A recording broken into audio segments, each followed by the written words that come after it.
Le prophète Ézéchiel nous disait dans la première lecture cette prophétie au nom du Seigneur: « Je vais ouvrir vos tombeaux et je vous en ferai remonter ».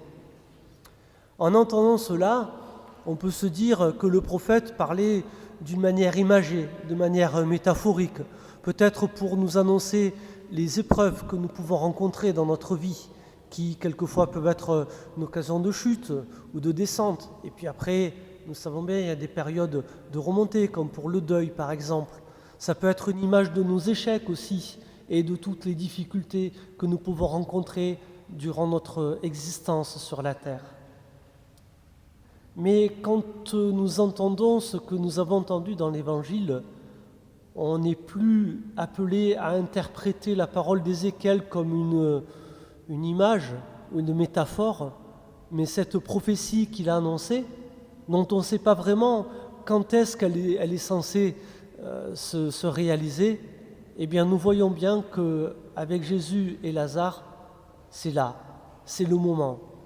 Et vous voyez qu'entre la première lecture que nous avons entendue et l'Évangile, nous avons là un merveilleux diptyque des merveilles que le Seigneur souhaite réaliser pour nous. Ce qu'Ézéchiel a annoncé à peu près 6 siècles avant Jésus-Christ, voilà que Jésus l'accomplit pour son ami Lazare.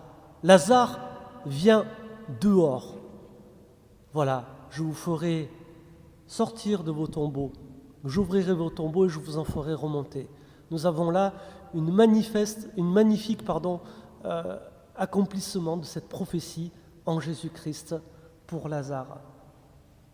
Au passage, j'aimerais que nous puissions, si vous voulez bien, accueillir la puissance de la parole de Dieu telle que Jésus la manifeste. Ce n'est pas un enseignement là, ce n'est pas des mots, des paroles, des discours pour nous aider à mieux accueillir Dieu qui est Père pour nous. Mais regardez comment Jésus, en disant simplement « Lazare, viens dehors », on a l'impression qu'on assiste là au Dieu créateur qui crée le monde. Il dit et cela fut. Jésus dit « Lazare, viens dehors » et voilà que le mort se réanime et sort avec ses bandelettes et son suaire. Mais ce n'est pas un zombie. C'est Lazare qui est ressuscité, qui est revenu à la vie, qui est réanimé, si vous voulez. C'est parce qu'on n'est pas encore dans la résurrection au sens où Marthe l'entend à la fin du monde. La puissance de la parole de Dieu. J'aimerais que nous puissions mesurer cette puissance parce qu'elle est à notre service, cette puissance de la parole de Dieu. Et combien de fois le Seigneur nous interpelle-t-il en nous disant...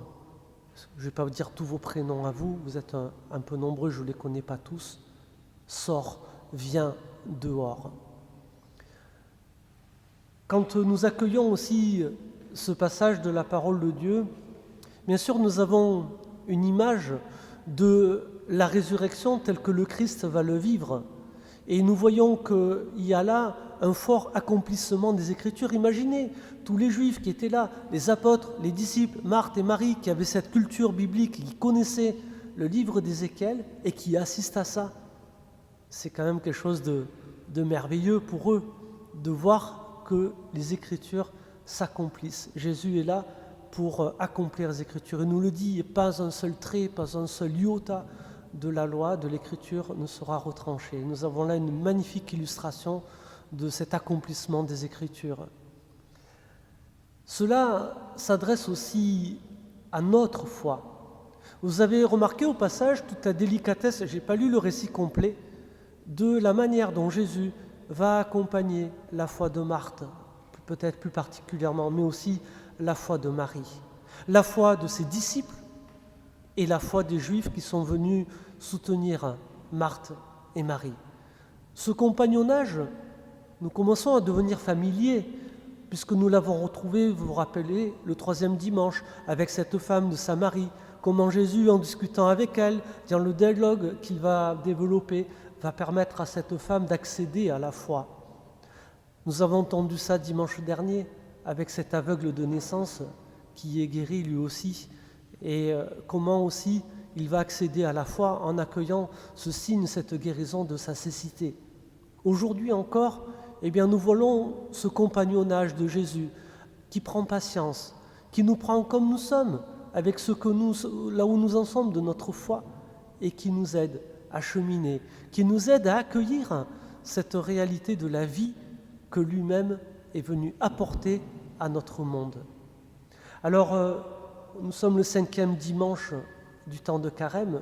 On est très proche maintenant de l'entrée dans la Semaine Sainte, où nous allons célébrer la dernière scène de Jésus, sa passion, mais aussi et surtout sa résurrection, vous savez, le dimanche de Pâques. Ce que nous venons d'entendre aujourd'hui nous met dans cette optique que cette résurrection, dont le Christ est porteur, ne le concerne pas que lui. Quand Jésus dit « Je suis la résurrection et la vie », ce n'est pas que pour lui. C'est quelque chose qu'il veut garder jalousement. C'est pour nous en faire profiter. Et Marthe, à qui il dit « Je suis la résurrection et la vie », va en devenir témoin en voyant son frère Lazare ressortir du tombeau où il était enfermé depuis 4 jours. Je suis la résurrection et la vie, oui, et cette vie, le Seigneur la met à notre service. Et quand nous fêtons le Christ ressuscité, nous nous rappelons que nous qui avons été baptisés, elle est inscrite en nous, cette mort et cette vie. L'eau est un symbole double, un symbole de mort et de vie, pour nous rappeler que nous aussi, depuis le jour de notre baptême, nous sommes entrés dans cette dynamique de mort et de résurrection. Alors aujourd'hui, rendons grâce à Dieu pour tout cela, pour tous ces trésors de vie qu'il a déjà déposés en chacun de nous. Apprenons à les reconnaître, apprenons à les développer et que nous puissions tous être ces heureux témoins que le Seigneur est capable de tout. Il est capable de redonner la vie à Lazare, il est capable de nous faire sortir de nos tombeaux, de nous faire remonter, quels que soient nos tombeaux. Amen.